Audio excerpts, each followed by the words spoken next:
Good morning, everyone.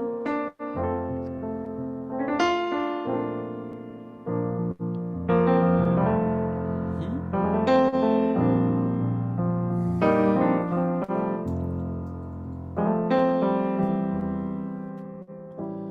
When you're down in trouble and you need a helping hand, and nothing is going right.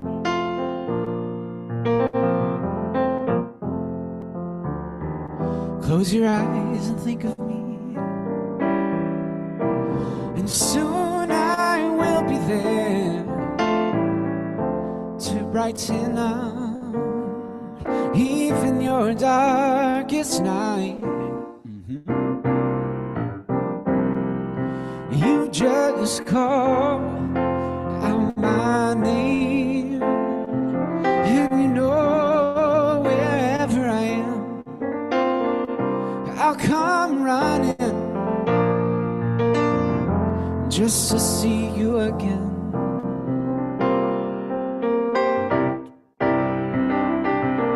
Winter, spring, summer, or fall, all you got to do is call, and I'll be there. Yes, I will. Now ain't it good to know that you've got a friend? When people can be so cold, they can hurt you and they'll desert you. They'll take your soul if you let them. Oh, but don't you let them know. You just call out my name, and you know wherever I am, I'll come running just to see you again.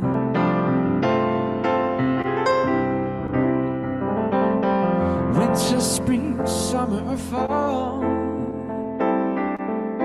all you got to do is call, and I'll be there. Yes, I will, 'cause you've got a friend. Ain't it good to know?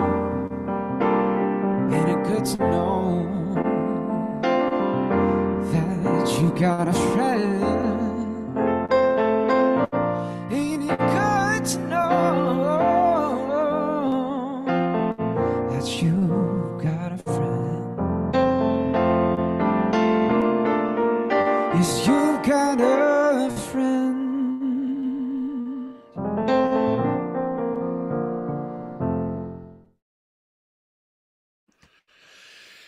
And good morning. Hopefully you can all hear me, and you'll let me know that you can by giving me a thumbs up, Travis. And I say that in the sense that, first off, I'm Reverend Dr. Keith Cox, and welcome to our Sunday morning celebration service. And we are live on this day, the 25th of January in the year 2026. And we've had such a fun morning in preparation for today, as we just had the glorious experience of witnessing Jason Goldstein sing to us from a previously recorded Sunday service that we've had before, because Yaron Spiewak was actually scheduled to be our musician today, and he had not arrived back from Israel yet.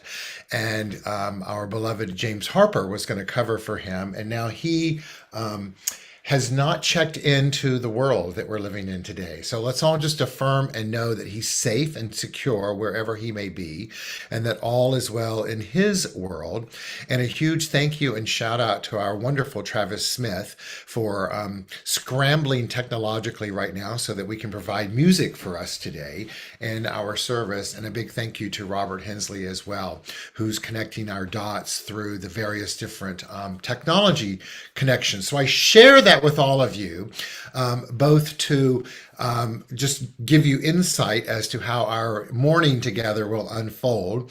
And as a reminder for each and every one of us that we each have within us imbued all that is needed to navigate the experiences and the opportunities of life itself. That is really what we teach here at the Center for Spiritual Living Los Angeles, and is exactly what I'm going to address in our message today, and hope to provide for each and every one of us, including myself and Travis and Robert, as we addressed earlier, as to deal with life's opportunities when they show up and not have a meltdown and not have a freak out, and just stay present in the divine knowing that there is all that is needed to navigate life, as I said just a moment ago. So wherever you may be today, physically, mentally, emotionally, let's know that all for you. I love this Cheryl just put into the chat window that, as Dominic Polferone used to say, when things go wrong, don't go with them. Thank you, Dominic, and thank you, Cheryl. We are all connected. And so there's going to be some fun times today, jumping back and forth through technology and clicking the right buttons and seeing how that's going to work, since many of us are in different time zones. And even Robert was having issues, and he's in the middle of Snowmageddon. So without further ado, I honor you, I acknowledge you, and I'm going to put our opening slides onto the screen. No doubt whatsoever that our theme for today is the third chapter of the book, What It Does. And I don't want to stop share, I want to share more. And so we are the Center for Spiritual Living Los Angeles. I invite you to look at this beautiful being of light on the screen as it becomes clear in this moment, and the sparkliness of the namaste. And let's each take a moment to namaste each other, homie. And we do that by taking a deep breath in, centering ourselves, and exhaling, putting our hands together in prayer position, if that's safe and secure for you. Once again, inhaling together again, inhaling 1, 2, 3, and exhaling, bending forward, hearing the words and saying them together, namaste. Just feeling the energy of what that is, namaste. I bow to thee. We are a community that comes together and welcomes all races, all religions, all countries of origins, all sexual orientations, all genders, all abilities. We stand with you and want you to know you are safe just as you are right here. Looking at these beloved figures of beings of light on the screen, it's no doubt that we've all witnessed over the last week or so some really traumatic events unfolding in the United States of America and, of course, abroad. But today it's my intention and objective and purpose for us to use the way this day unfolds and the meaning and the information behind it to help us frame our mind around living with compassion and honoring my favorite Ernest Holmes quote of all time, which is, "Spirit has placed the stamp of individuality upon itself and called it you." Meaning that is our opportunity to use the words that we use in our service as we welcome one and welcome all, to provide a welcoming environment mentally and emotionally for all of humanity, and look at that through the frequency of the energy of love itself, and to hold compassion for all that are suffering today, and whatever the cause and root of that may be, including ourselves. And so as a community, even in the darkest and the toughest of times, we teach the philosophy, faith, and way of life known as the science of mind. At its very fundamental and foundational core, the science of mind focuses on the oneness of life. Dr. Ernest Holmes teaches us in this presentation of the teaching that there's only one activity taking place at the spiritual level, at that absolute level, and we call that energy, the thing itself, infinite, source, the universe, as well as God. And because we're each individualizations of that which it is, we too are it and its components. In our teaching, in our philosophy, faith, and way of life, we believe that the qualities that we're imbued with as expressions of the divine are included but not limited to peace and power and beauty and joy and light and life and love and wisdom. And because We live in a universe that's governed by spiritual laws, much like physical laws. When we tune into those frequencies, think those thoughts, believe that's who we are, the universe responds in like and provides experiences, circumstances, conditions, opportunities for us to reflect the peace and the power and the beauty and the joy and the light and the life and the love that we each are. So our vision statement as a community is supporting individuals finding their personal self-empowerment through a spiritual awakening. Today, I invite all of us to open our mind to believe and know that more than one thing can be happening in life at the same time while being steeped in oneness.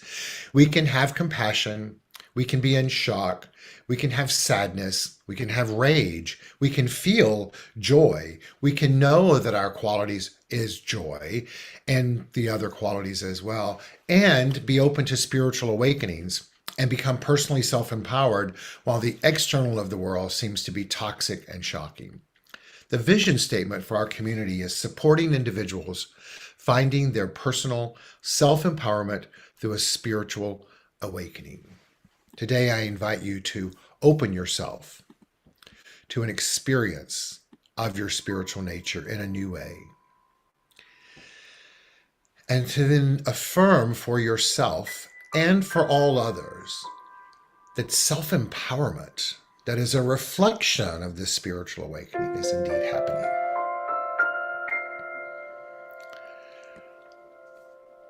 I've abbreviated our ritual this morning of calling in the light,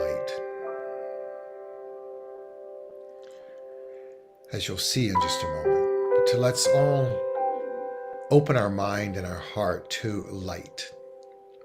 The acronym that I like to use for light is living in God's healing truth. And I want that to mean to you whatever it means to you.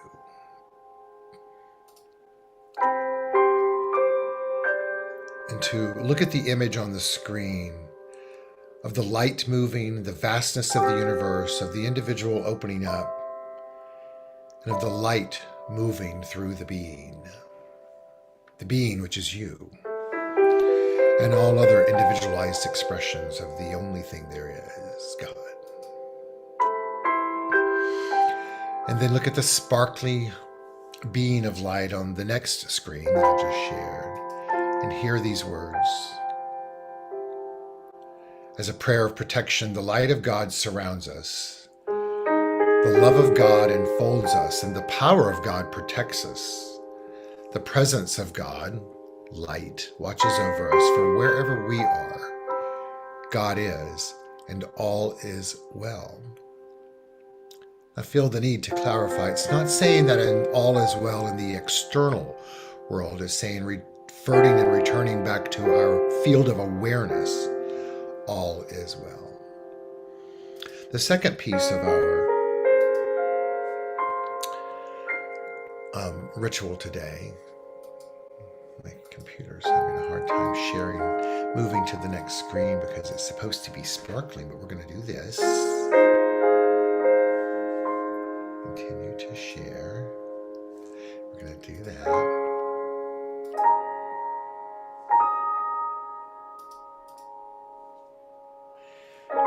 And do that. Just keep feeling that energy of all is well. Just give me a second. I love the way it's all working today in its most unique way. Of course, yes, I want to keep continuing to share. And let's hear this Buddhist prayer of forgiveness. I purposefully and consciously chose this prayer today for us. And I want us to use it with the intention to be a gateway to a new perspective. Please hear these words and allow them to resonate with your soul. If I have harmed anyone in any way, either knowingly or unknowingly through my own confusions, I ask their forgiveness. If anyone has harmed me in any way, either knowingly or unknowingly through their own confusions, I forgive them. And if there's a situation I'm not yet ready to forgive, I forgive myself for that. For all the times I harm myself, negate, doubt, belittle myself, judge, or be unkind to myself through my own confusions, I forgive myself. Typically, we sing the song Calling in the Light right now. Jason's going to come on and take us through the song that he does.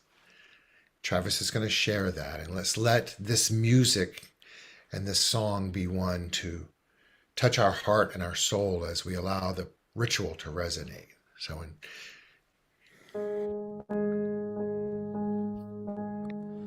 lost and weary traveler, searching for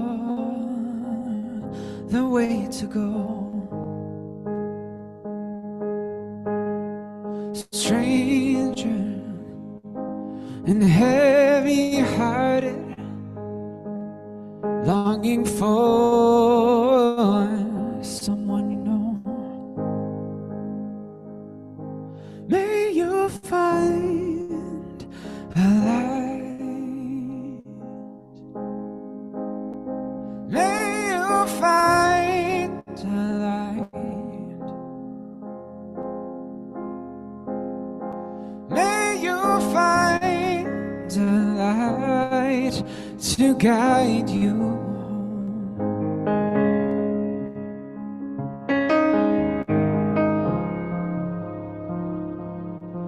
There are weary travelers searching everywhere you go.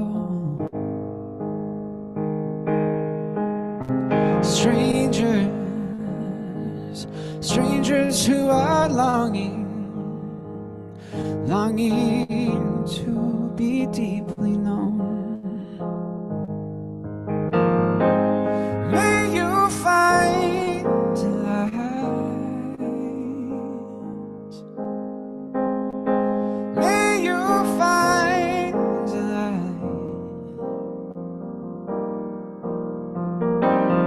May you find a light to guide you home.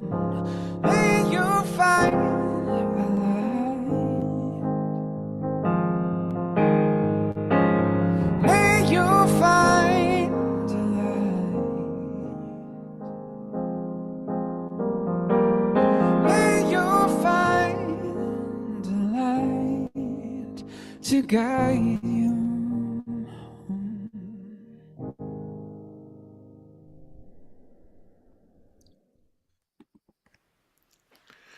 how profound is that song itself, steeped with calling in the light?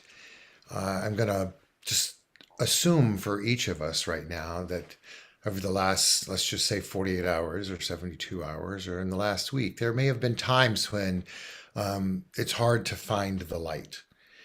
Whether there may be a personal circumstance in your own life, or you're working with technology and isn't working, or the effects that's happening on our planet, that sometimes it's hard to find the light. And as I was working with a client this week,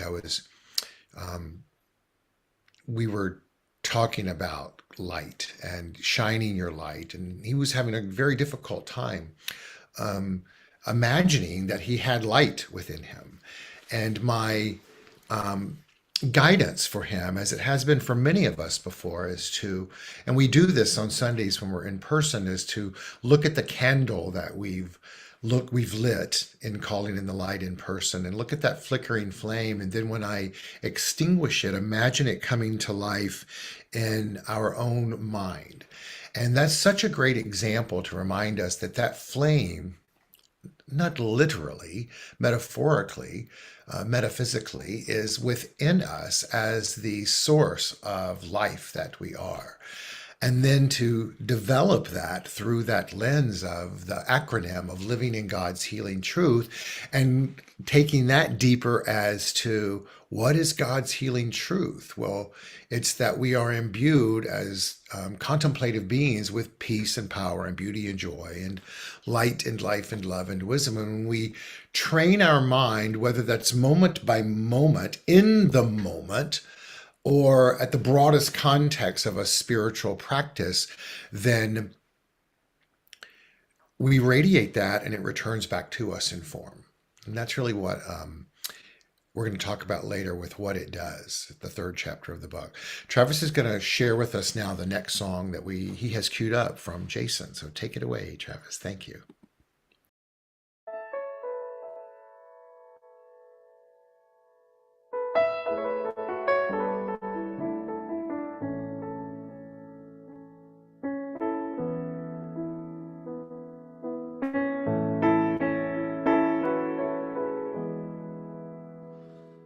There are places I remember all my life, though some have changed, some forever, not for better. Some have gone, and some remains. All these places had their moments with lovers and friends I can still recall. Some are dead and some are living. In my life, I've loved them all.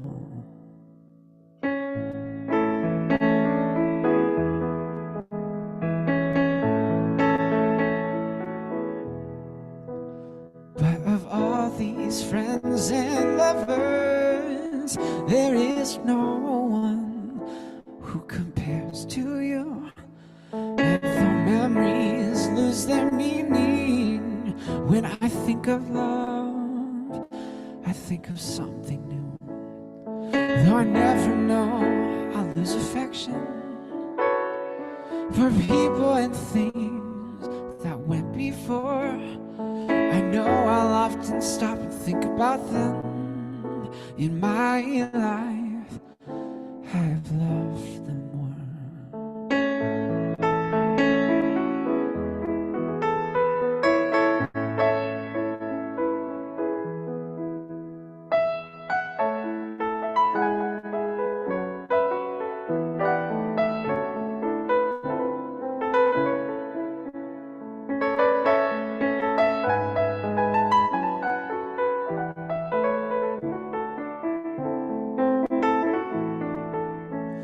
Though I know I'll never lose affection for people and things that went before, I know I'll often stop and think about them. In my life, I loved you more. In my life, I love you more. In my life, I love you more.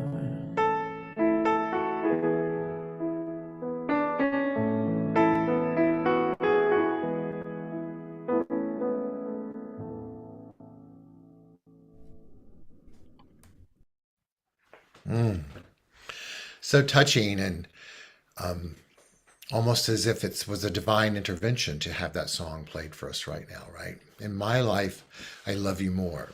What does that mean to me? What it means in this moment, and I'm inviting each of us to let it hold the same meaning, is that I love me, myself more than I did the moment before, and the moment before that, and the moment before that. And I love thee, the great power, the thing itself, source, life. So thank you, Jason, and thank you, Travis.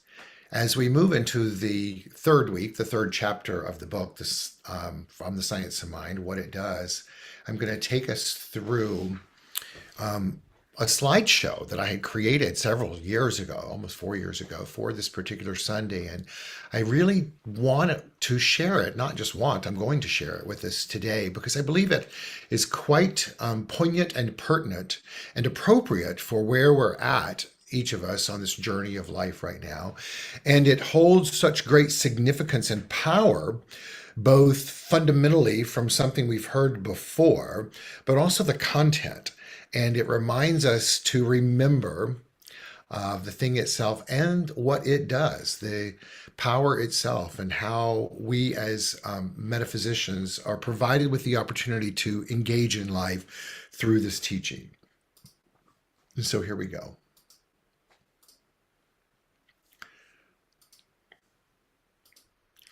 And so we are in the science of mind, of philosophy, faith, the way of life. The first chapter is the thing itself. The second is the way it works. The third is what it does. And the fourth is how to use it. The fundamental foundational components of this teaching. And so what it does. In the foreword of the book, it writes, all invention, art, literature, government, law, and wisdom that has come to the race has been given to it through those who have deeply penetrated the secrets of nature and the mind of God. Perhaps the simplest way to state the proposition is to say that we're surrounded by a mind or intelligence that knows everything, that the potential knowledge of all things and wisdom coexist in the mind of the universe. That mind is you, and that mind is me, and that mind is our mind. And that we also exist in it and may draw from it. Now, I'm just going to preface before I go forward. I'm going to throw a lot of information at you today. So saddle up and get ready, but know that there's pertinent and salient points that are going through you. Holmes goes on to say then, but what we draw from it through this mind, this thing itself, we must draw through the channel of our own minds. It's so interesting. I shared yesterday and sent out in an email a writing that Dr. Walker had written around what are we to do when the stuff in the media is askew from our divine nature. And he was saying basically this, it's about what do we channel through our own minds? What are you thinking and knowing during life itself at whatever experience one is happening? That's what we're going to look at today, is how to use the channel of your own mind.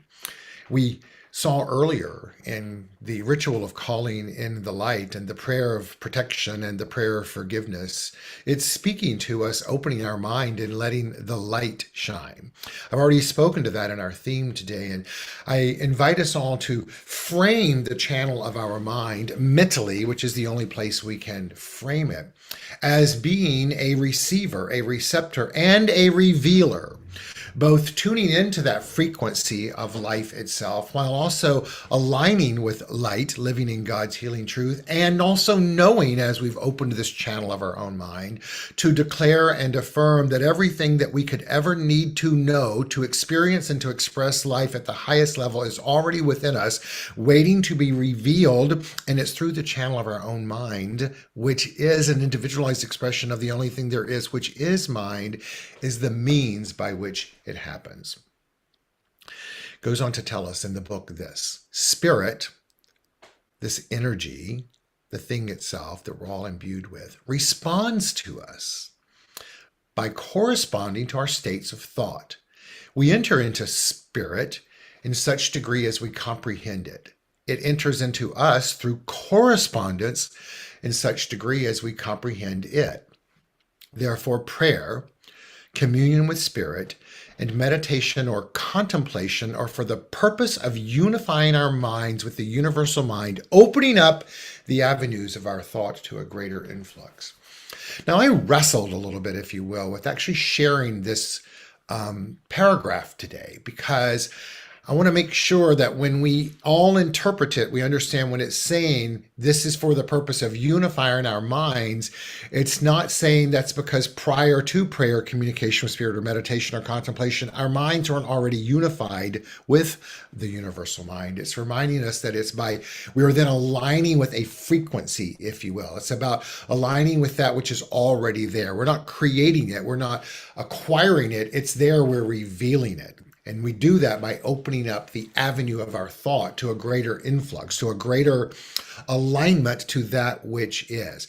Remember, we're always moving in the state of energetic exchange as one thing. We play a role in it. It responds to us, and the way that we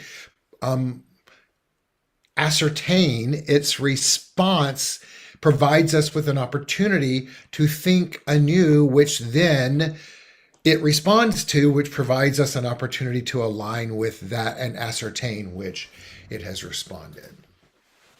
Take that in, right? Well, why does that matter? Here's why. Because he goes on to write, spirit is ever ready, ever waiting, because its nature is to incarnate. In other words, it's to respond the way that I was just talking about so that we can ascertain that. We look at that through its incarnation, in which one form of that is you and I as expressions of life. So why does that matter? Because, as the next sentence says, the greater our receptivity and comprehension, the more complete its flow.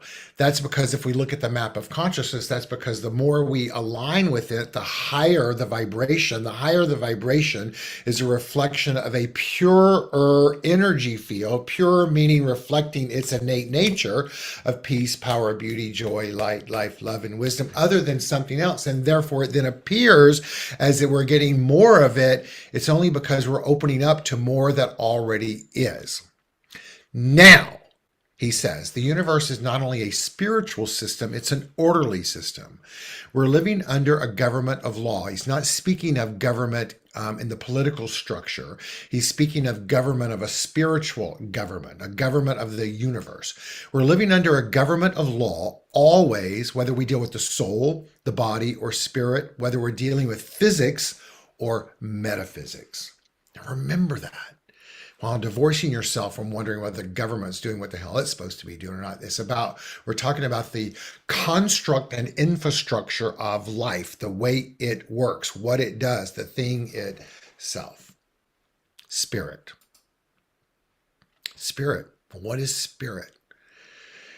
Well, spirit is that energy that we opened up to as the light moving through us earlier, as well as it's defined in the book, The Science of Mind, God, with whom all spirits exist, the self-knowing one, the conscious universe, the absolute. Spirit in the human is that part of them which enables them to know themselves. And that really is the focal point, really every time we come together in this philosophy, faith, and way of life.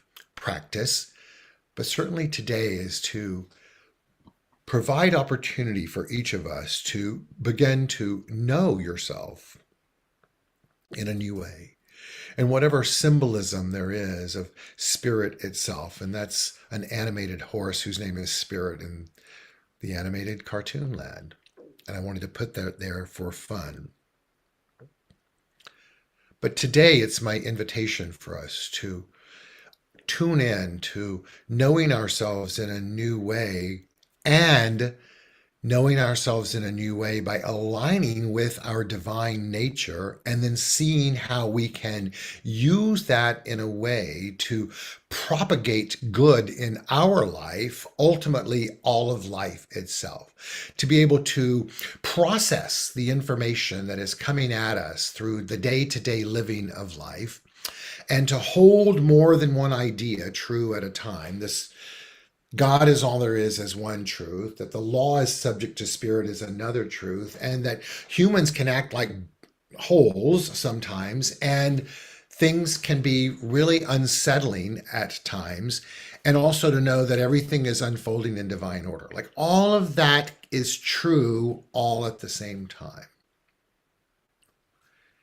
And this piece never changes. The law of life is subject to spirit, which does not mean that spirit, the energy of the divine, the absolute, right, is capricious and may create a law only to break it, but does mean that the law is subject to spirit in that the law is spirit's servant. In other words, the law must respond by providing a corresponding experience. He goes on to say, just as the laws of nature are our servants and obey us insofar as we understand them and properly use them.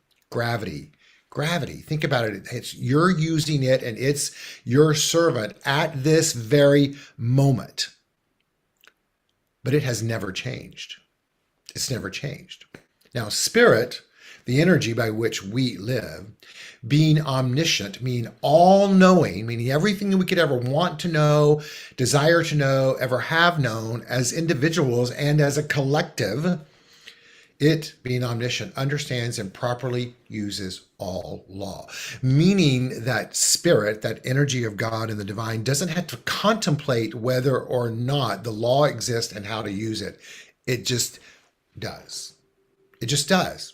And that's your nature. But because you have the ability to contemplate, to think for yourself, it can appear as if you do know how to use it differently. It's just a reflection. Continuing. I told you I'm going to throw a lot at you today.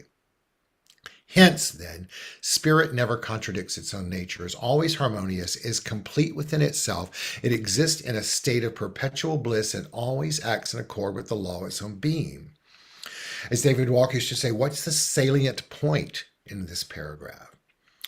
Well, the salient point that I'd like for us to take away from that is to remember that because we're one with spirit, then therefore we don't contradict our own nature. And we too are always harmonious and complete within ourselves and have the opportunity, should we choose to live in this manner, to exist in a state of perpetual bliss. How do we do that? By choosing it and remembering that that's who we are. So then the questions that I have for us right now is, how is spirit showing up in your life? How are you experiencing and witnessing the divine energy that is you?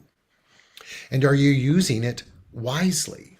And can you answer that question and not let the question or the answer be punitive in your mind? Can you just determine or ascertain or contemplate, if you're not using it wisely, how can you use it more wisely starting right now? And the third question is, do you realize the depth of spirit available to you? And my goal for each of us is for that answer to always be yes and no. Because the journey of finding personal self-empowerment through a spiritual awakening is incumbent upon us knowing it and realizing it more and more and more and more and more and more and more. So where does that take us? It takes us into realizing, as Ernest Holmes tells us on this journey, that it's through a constant realization of the presence of spirit will provide a sense of divine companionship that no other attitude could produce. Now, he's not telling us not to have other attitudes. He's not saying there aren't other things to do in life.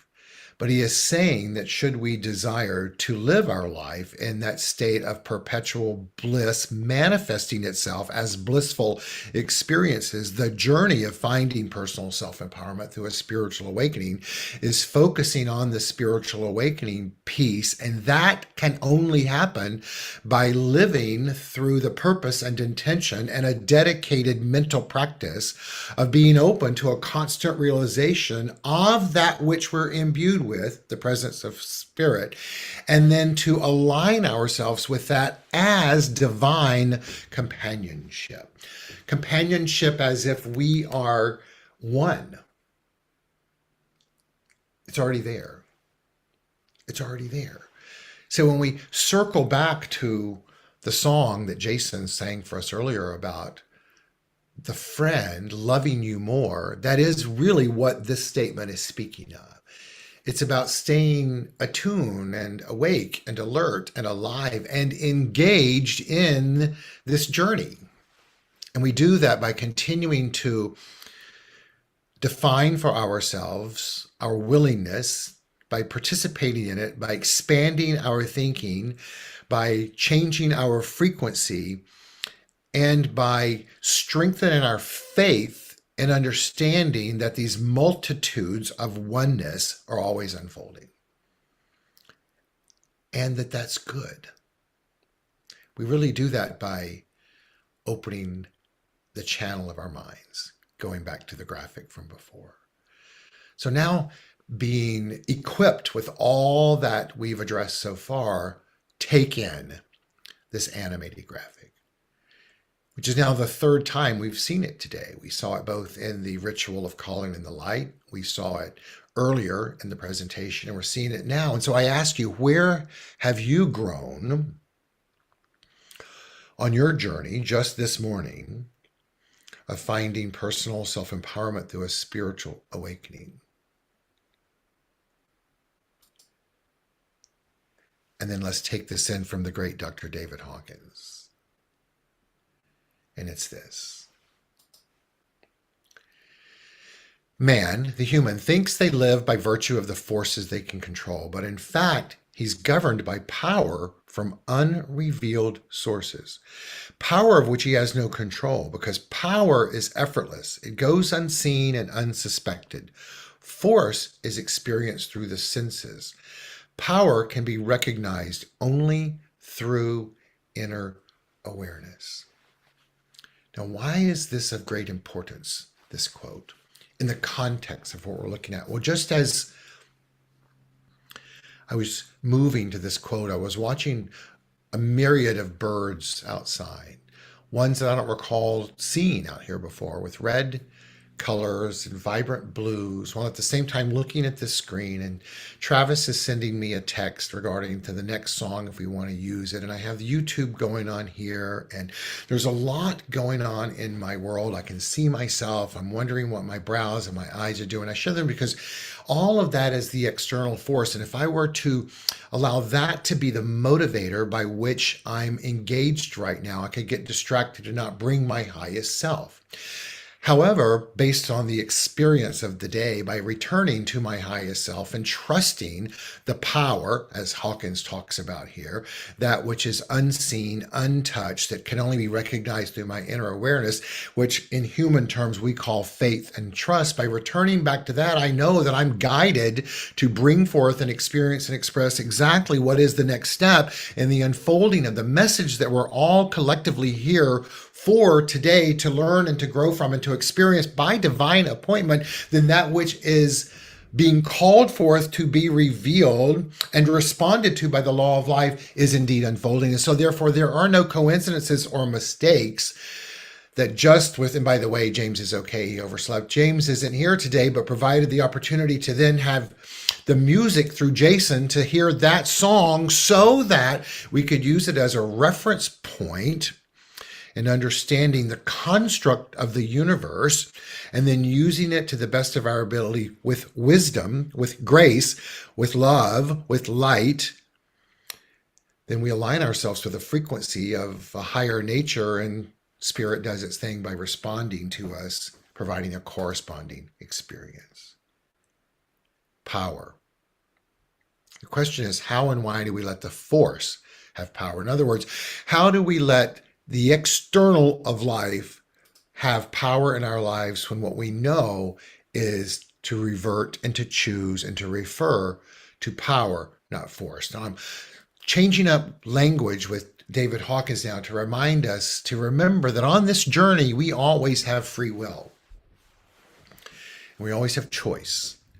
And to not beat ourselves up if we're using it in a way that's not bringing forth experiences that we desire, but to then use the free will to choose anew.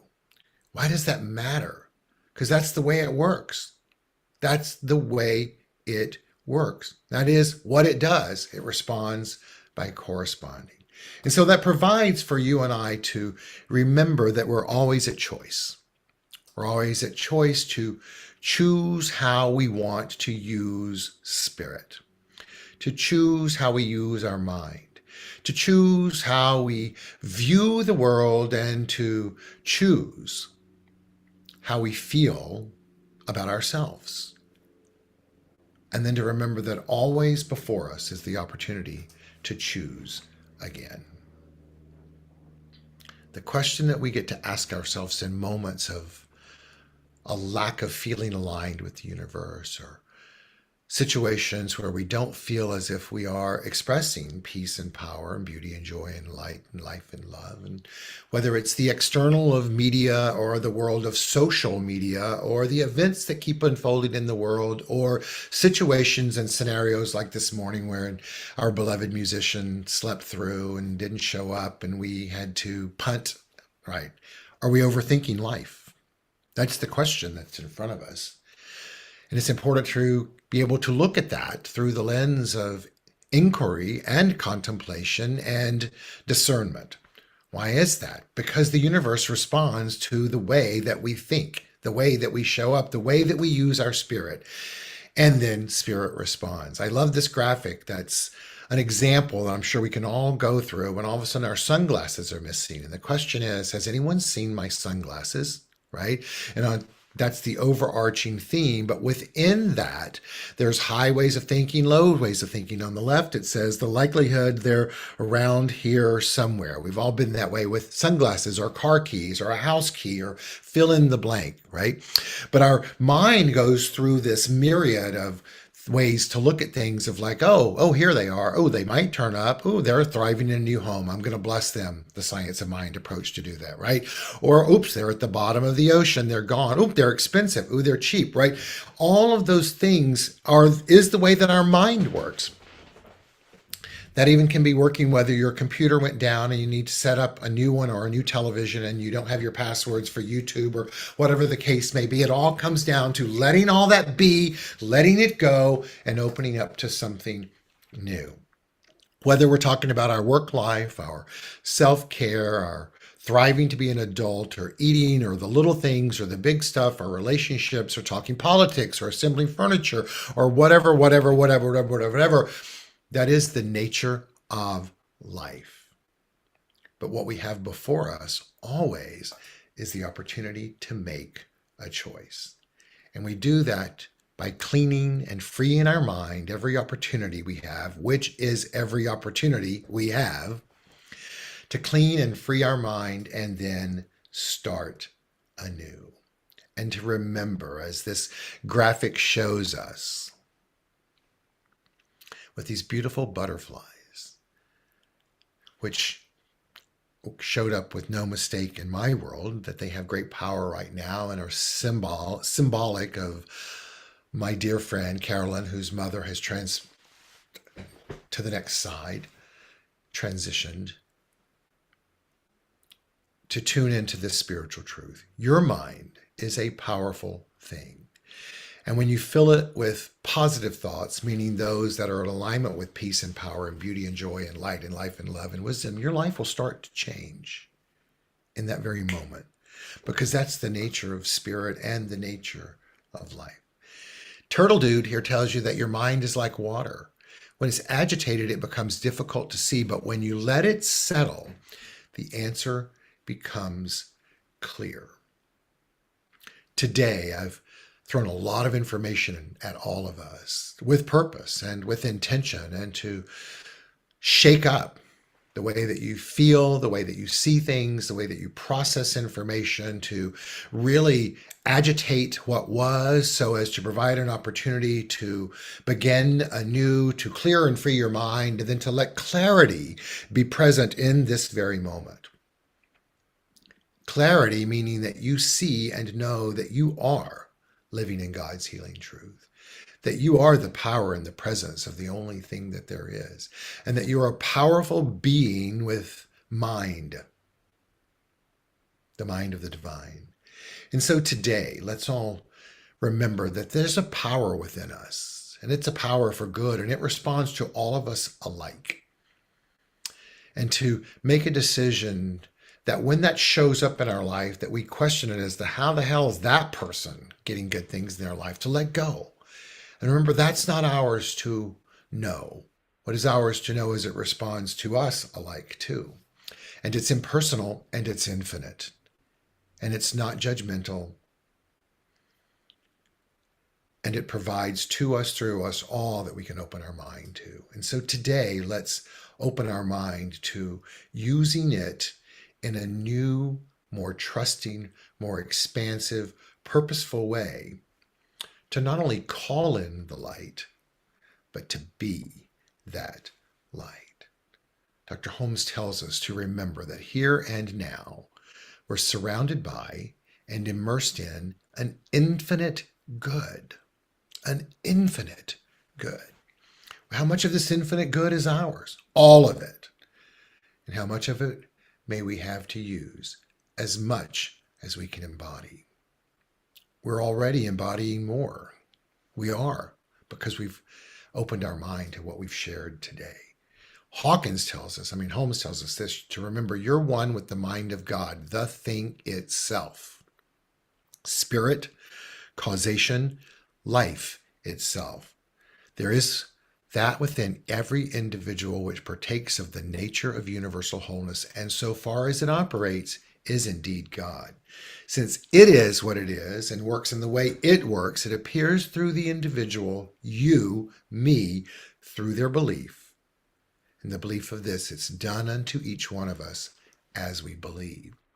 Today is the day to believe that it is indeed good, as are we, and it gets better and better and better. Holmes also tells us you're more than you appear to be. Life is greater than you've ever known it. The best is yet to come. Today is the day.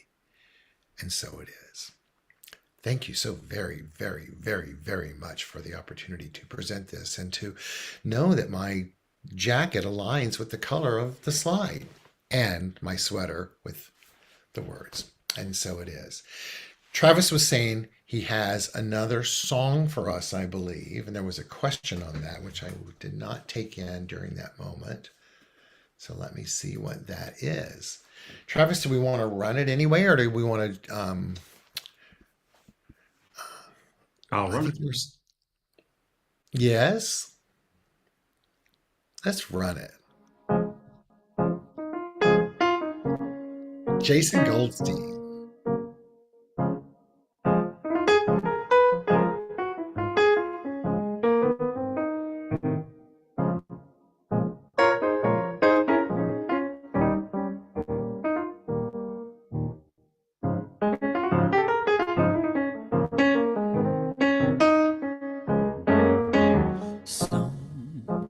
Sometimes in our lives, we all have pain. We all have sorrow. But if we are wise, we know that there's always tomorrow. Please swallow your pride. If I have things that you need to borrow, I'm right up the road, and I'll share your load. If you just call me, you just call on me, brother. When you need a hand, we all need somebody to lean on. I just might have a problem that you'd understand. We all need somebody to lean on. Lean on me when you're not strong, and I'll be your friend. I'll help you carry on, for it won't be long till I'm gonna need somebody to lean on.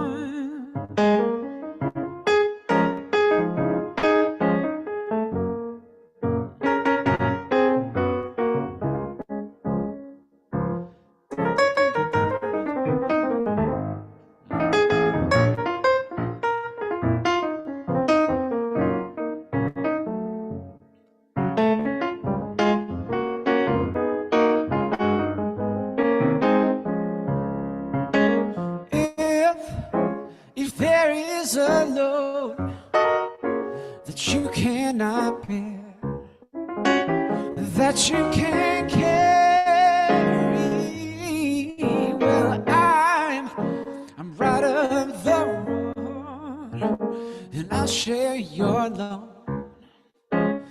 If you just call me, you just call on me, brother. When you need a hand, we all need somebody to lean on. I just might have a problem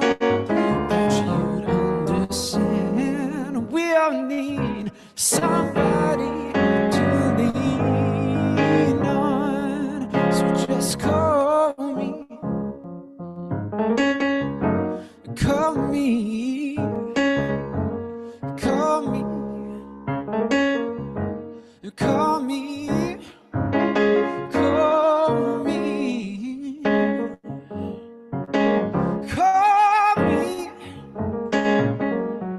call me,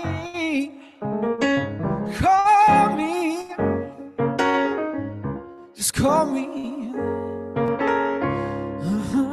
just call me, just call me, call me, won't you just call me?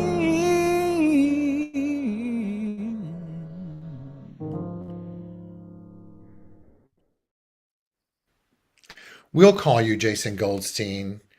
We'll call you fabulous, is what we'll call you. So thank you, thank you, thank you, thank you for that. And a huge thank you to Travis Smith for punting and kicking and carrying on with us today and making all that work. So thank you, Travis. And thank you to Robert for your support and assistance as well. And thank you to all of you for being here on both YouTube and through Zoom. I want you to know that I am going to continue to affirm for each one of us that we're awake and we're ready and tuned in to life itself and bring the best of ourselves to the best of life, to the best of our ability as frequently and as often as possible.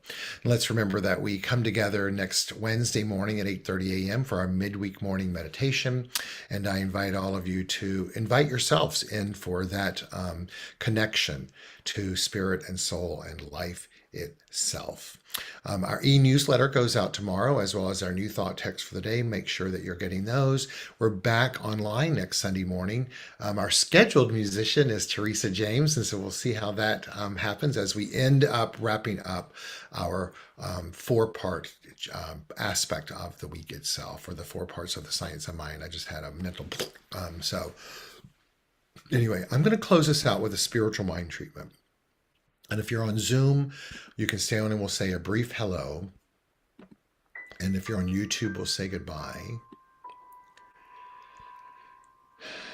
And let's just all remember that we have each other, and to connect with each other, and to rely on each other, and to love one another. And to remember that the journey is all about finding personal self-empowerment through a spiritual awakening. So if it's comfortable and safe for you, wherever you may be, I invite you to close your eyes.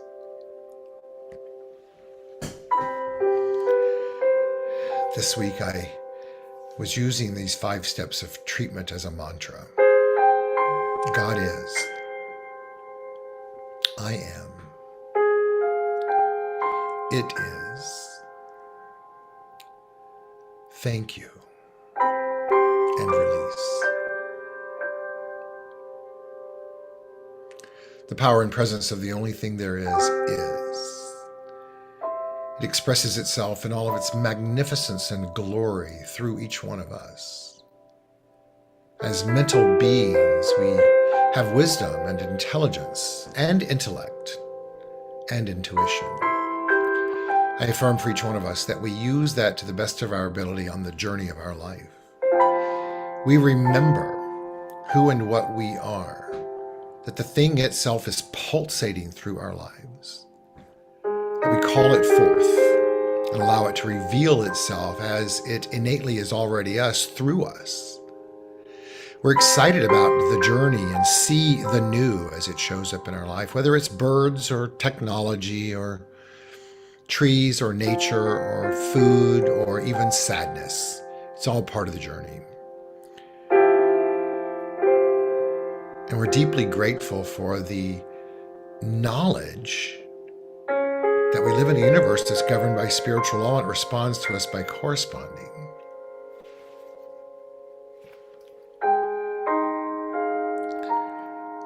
And so we make decisions to clean our mind out, to let the agitation clear and move forward with clarity, with purpose, with intention. And that is to be immersed in the livingness in God's healing truth, knowing all is indeed well, no matter what's going on in the external. We let it be, saying together, amen, and so it is. Thank you so very much. May you have a wonderful week ahead. Love yourself, love each other, and know that no matter what, you are indeed loved. Thank you, and peace out. Namaste.